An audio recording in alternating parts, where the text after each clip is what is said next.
Hi, good morning. Um, First of all, thank you for this opportunity. Thank you, Vinay, for the invitation. I am Dhanya and I am a faculty member in the Water Resources section in the Department of Civil Engineering here in IIT Delhi. Been here since probably last 12 years. So I'm going to give you a glimpse of the research activities we have been doing in the past 8 to 10 years. We have been trying to unravel the changing dynamics of the hydrological extremes, floods and droughts specifically. So my research group, Hydroclimatic Extremes Research Group, we abbreviate that as HYDROX. It may sound as a chemical compound, but then we are a group of people, enthusiastic people working to trying to understand the dynamics of these extremes. It's very complicated. It's ultimately a chaotic system.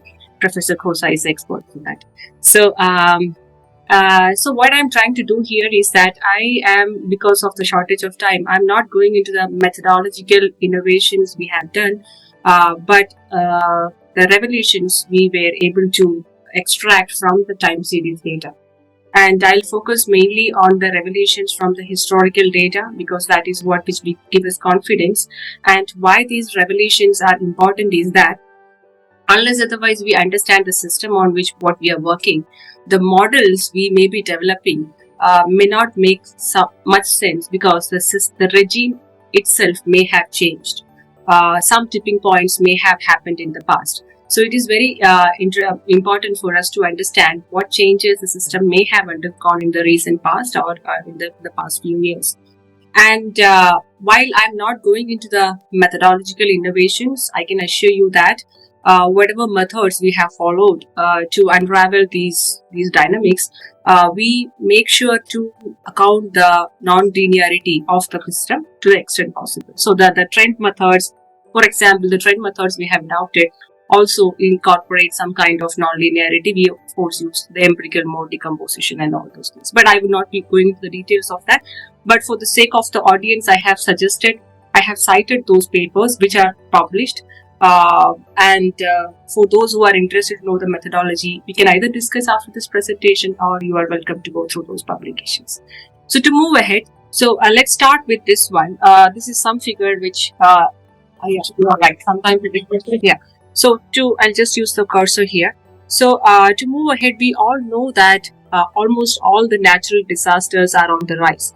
This is a figure which most of us might have seen, where we state that hydrological, meteorological, climatological, or geophysical, whichever disasters those are all are on the rise, especially after the 1990s or 2000s. But if you actually give a good look into the hydrological extremes, that is floods and droughts, the rate at which these extremes are increasing kind of overpowers the other extremes. So that this rate is much more when we compare the natural disasters. Now, when we talk about floods and droughts, we hydrologists or water resources people used to pay more attention to floods than droughts. And the reason for that is that probably if you see the second figure here, the economic damages, which is much more visible to us, are much more due to floods than the droughts. And also, whenever a flood happens, the affected number of people who are affected are much more than when you compare to the droughts. But the first bar plot is pretty interesting, which kind of states that we cannot just avoid droughts as well. The number of people who are dying, the number of deaths, because when you compare these two extremes, the droughts, which we call as a pervasive disaster, cause much more deaths than floods. So that is how we actually in our group try to put focus on both droughts and floods. And to convince you that I started my research work, by looking into the chaos aspect of this, by working on the chaos theory. And it is all a strange attractor, right? All these two extremes are coming from the same system. So unless otherwise I am trying to understand these two extremes, I would not have a grip on the whole system. So that is why I mentioned that the group addresses both the extremes with giving equal priority. And now, while this figure, what I have pointed here is actually showing us a glimpse of what happened, what might have happened in the past with the historical data as the support. And if you look at the future, then also the things are not so rosy for us, right? But what I want to highlight here is the difference between the average state and the extreme state. Now, when you look at the average state, more solid colors means either an increase or a decrease. So the solid green means those regions might be undergoing an increase, and the solid brown or towards the red means it is undergoing a decrease.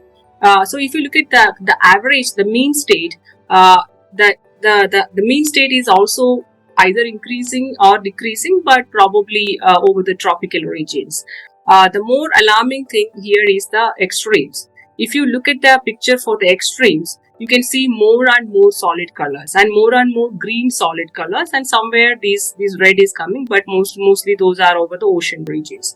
But if you look at the land region, more and more green is appearing there, and the whole globe in fact is appearing green. That means the extremes, and this is only about the precipitation extremes. So more and more precipitation extremes are certainly going to happen across the globe, and of course the intensity is going to, or frequency is going to be more over the tropical regions for a certain reason we know. Of course this is because of the warming of the atmosphere and all those relationship between the temperature increase and the precipitation extremes. The more warm the air, it can carry more moisture, and all of a sudden it will be dumping down in a particular region. That is why these extremes are increasing. The short intense spells are going to increase. Now I'll come to the importance of spells and our analysis on precipitation spells in a bit of time. So now, while in this picture we can see that more regions, or across the globe I claim that many regions are affected. But then if you actually look at the history, some regions are in fact worst affected. And which are those regions? Our country, India, stands first always. We never want to lose that first rank. So I can say that if you only consider the riverine floods, not the other floods, urban floods and all, the riverine floods, if you should take the population who is affected by the riverine floods across the globe, and because of our population density, 80% of that population is in India. So India retains the top position with respect to the percentage population exposed to the risk from hydrological hazards.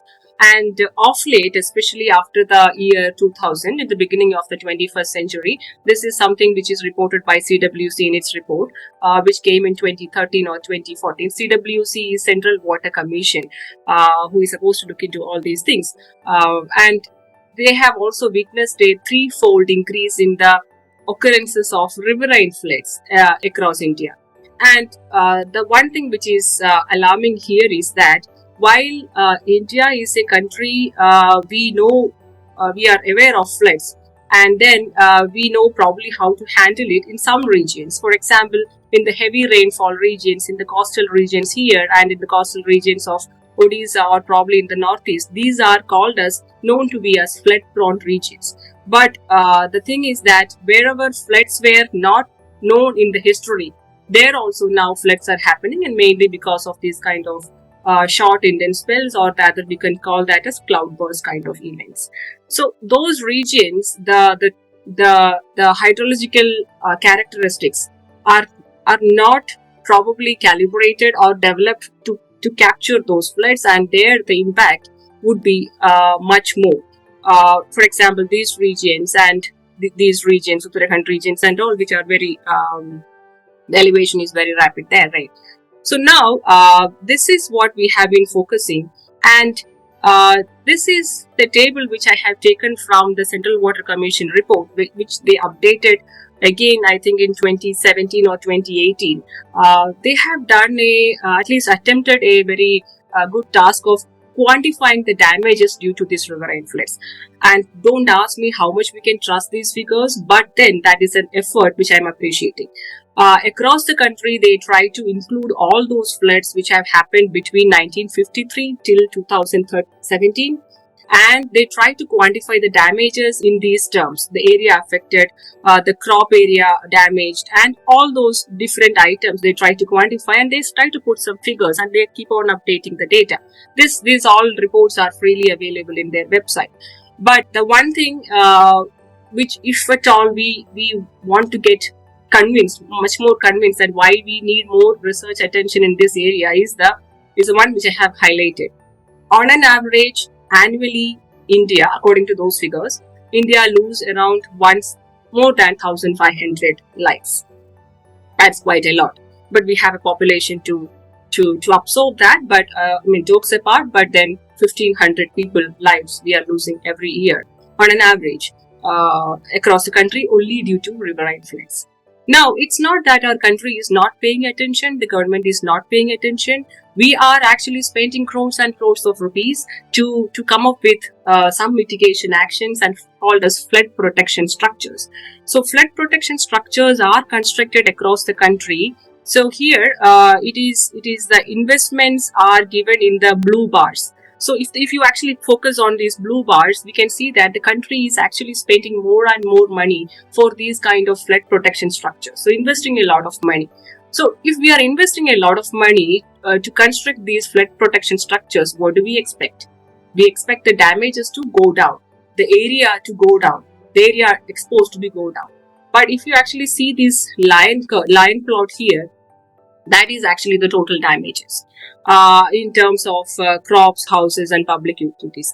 That is fluctuating, but if you actually consider this is actually going up.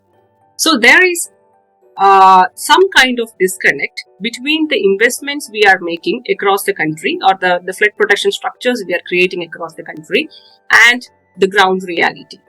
It could be because of various reasons. It could be because that the flood protection structures we are constructing may not be enough to handle the changed dynamics of the floods, or it could be because the areas where we have constructed there is a spatial change also in the that's what I have shown in the first or second slide.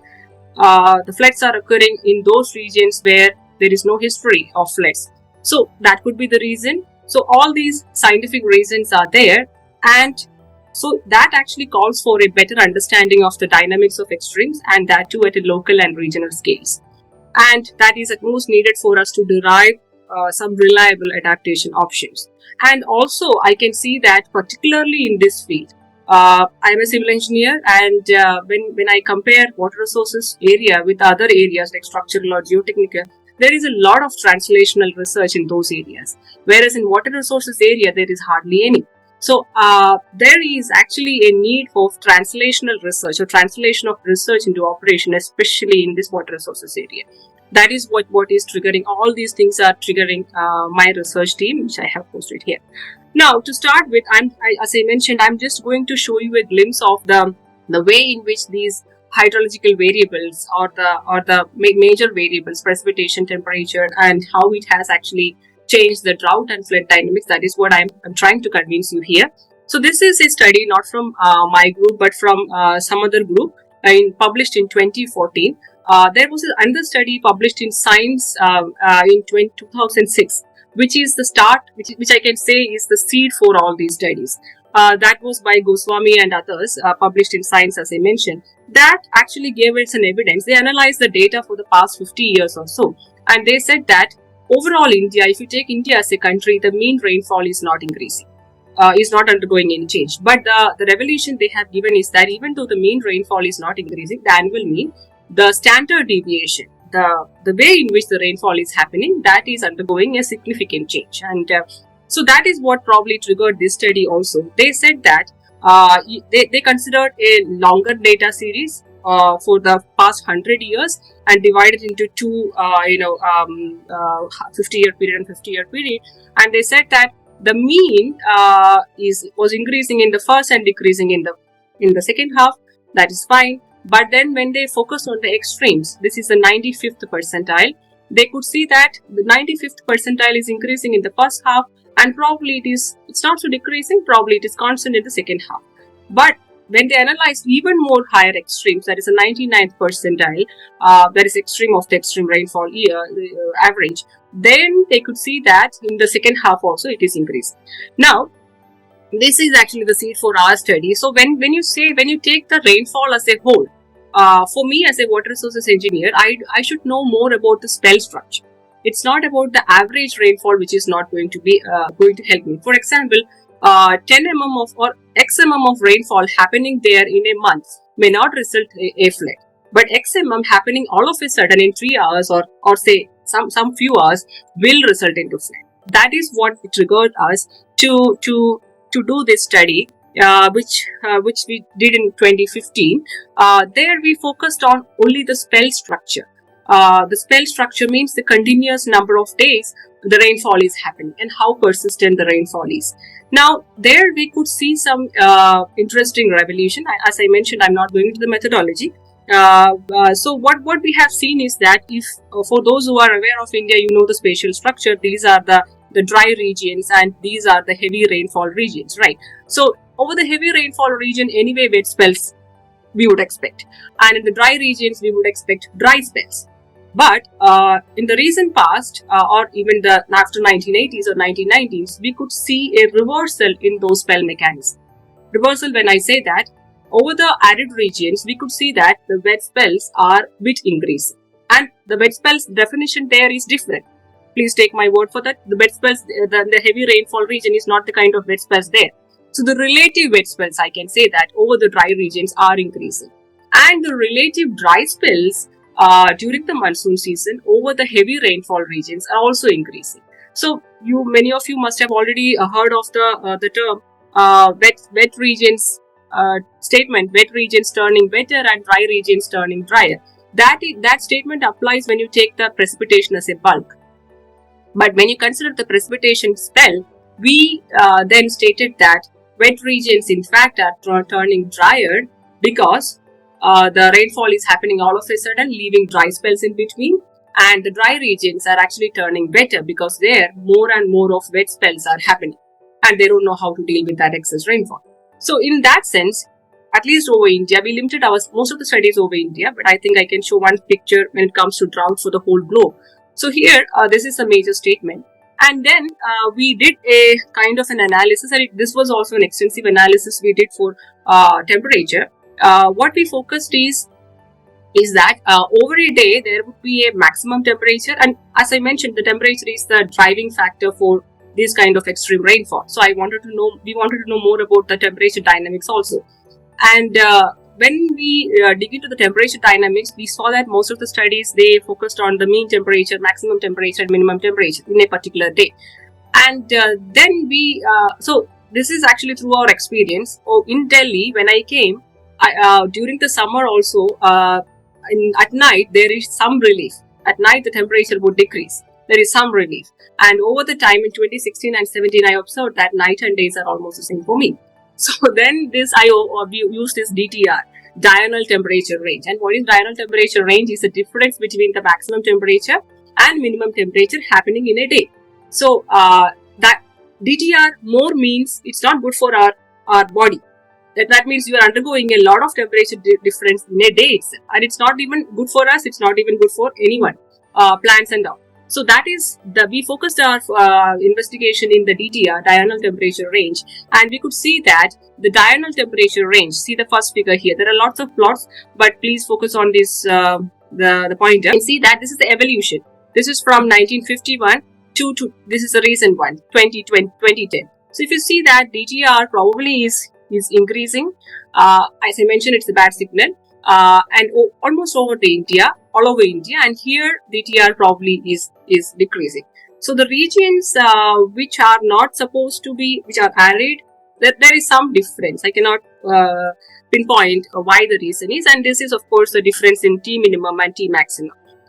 And overall, we saw that wherever DTR is increasing, it is either due to the increase in the maximum temperature or due to the increase in minimum temperature, or daytime temperature or nighttime temperature in simple words. So both these temperatures are increasing, which is what we have observed, and the data is also giving us evidence for that. Now, this has given us a strong evidence, and that triggered us to do further studies with related to temperature and how this is going to affect the precipitation spells. That is something we are exploring now, but these are preliminary ones. Now, this one, how I can explain is that now that we have seen that the DTR is probably changing or increasing at a rapid rate across India, now our next question was that how this is affecting the comfort of both plants and humans. For example, I am comfortable not during winter. Winter is very peak, very heavy in Delhi. Very and then summer is also very it goes till 45 degree or even more. So these two are the extremes. These periods I am not certainly comfortable living in Delhi. I was looking forward for a transition period in between winter to summer. There is a transition period where I am comfortable to live in, and then there is a transition period from summer to winter when I am comfortable to live. So over the years, I have witnessed that the moment I am switching off the radiator, I have to switch on the AC or vice versa. So then we hypothesize that we know that the transition periods probably are decreasing or totally vanishing. So that is what we digged in the data, whatever we have. That is only for Delhi. But then when we did the analysis, we did it for the whole of India. And probably we can focus on this transition period. So we have derived some indices specific for India. For example, the growing season length and all, if you dig into the literature, those are available only for the temperate regions. We derived or kind of customized that for the Indian region also. But I'm not going to the details of that. I'm focusing my discussion only on this transition period. So if you actually focus the transition period from winter to summer, this is the evolution, and summer to winter, you will see that the transition period are decreasing significantly across India. That's all. And so that was a major revelation, and that actually indicates a decrease in the human comfort period. We're only focused on humans. We are so selfish. We don't talk about other living things. So the decrease in the human comfort period is totally visible in the observed data in the historical region itself. And what's going to happen in the future, I don't know. Now, so these are the driving variables: precipitation and temperature. So we could see that if you actually dig or dissect the data and try to understand the characteristics of that, not particularly the mean state, but the extreme state, there is a drastic change which is going to affect the hydrology of the region, which is going to affect the hydrological extremes, floods and droughts. So we also did a extensive analysis across the country using some 270 stations, discharged from 270 stations. Including the Ganga Basin, which was finally made available by the CWC after a lot of struggle. And then this is a very we have lots of analysis, but I am focusing only on these two analyses. The first one is this. This is the state of unprecedented floods. And what is unprecedented floods? The floods which is above the high flood level. So high flood levels, HFLs, are defined by CWC for all these stations, discharge stations. So we only picked up those floods which are exceeding this high floods level, and is there a change? So I am only showing the stations where we have observed an increasing trend in the high flood levels, and we could see that 15% of the station, which is a lot in number, and spread across India. That is another thing. It's not confined to some particular region. 10 to 15% of the stations are experiencing an increase in unprecedented floods. And the circle, these are the stations, but the circle gives us an information that the gauges are regulated and the triangle is unregulated. So if you see, if you take an example for Subarnarekha Basin, almost all the sites are regulated. Even then, the unprecedented floods are increasing there. So these all can be used. The information of these can be used and checked when we model these basics. And then we talk about, we also wanted to see, it is unprecedented flood. Is it persisting for a longer duration? And the duration, the spell of those unprecedented flood, that is huge flood, but then it is happening next day, right? So that is what it is shown here, and that also is increasing. And we only are showing stations where these average spell length of unprecedented spells are increasing. That is also not giving us a good picture. It's also increasing at least across the country over different stations. And there, the northeast, this part is known to be flood prone, but the interior parts or the upstream parts of Krishna and all, there also we could see this thing. Now, so I'm not going into much of the details of this flood again, but we could see a signal of these changes across the country. And we have analyzed moderate floods, high floods in different categories. Now, when you talk about droughts, so we also, as I mentioned, we focus on both the things to understand the clear picture of that, the total system. So we digged a bit into the drought dynamics also. So when we digged into the drought dynamics, we understood that the traditional drought dynamics, traditional drought indices, that is the standard precipitation index and the standard precipitation evaporation index (SPEI). So what they do is they work on different time scales, either 1 month time scale or 3 months time scale. I'm not sure how many of you are aware of this, but then what they do is that take the precipitation as a bulk of 1 month or as a bulk of 3 months. And now, if that precipitation is okay, is beyond a threshold, then we define that everything is well, that there is no drought.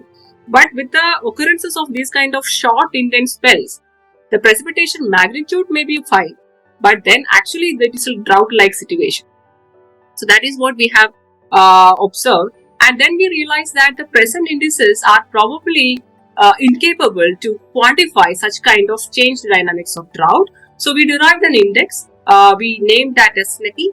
That is Standard Net Precipitation Distribution Index. This is also published. I'm not going into the methodology, but what we tried there is that through that index, we can know that the precipitation variability or the change in the precipitation spell, how it is impacting the drought. So we quantified the drought using the SNEPI and we compared that with the traditional indices, and we could see that the traditional indices and the new index are probably giving almost the same result. That means not much of a precipitation variability were there before probably 1980, but 1980. And after 1980, 1990, there is a lot of precipitation variability, and the divergence between these or the disagreement between these indices are in fact very much increasing. That means precipitation variability resulting into a drought-like situation is probably increasing across India, of course, and this shows across the globe. This is the global picture I have,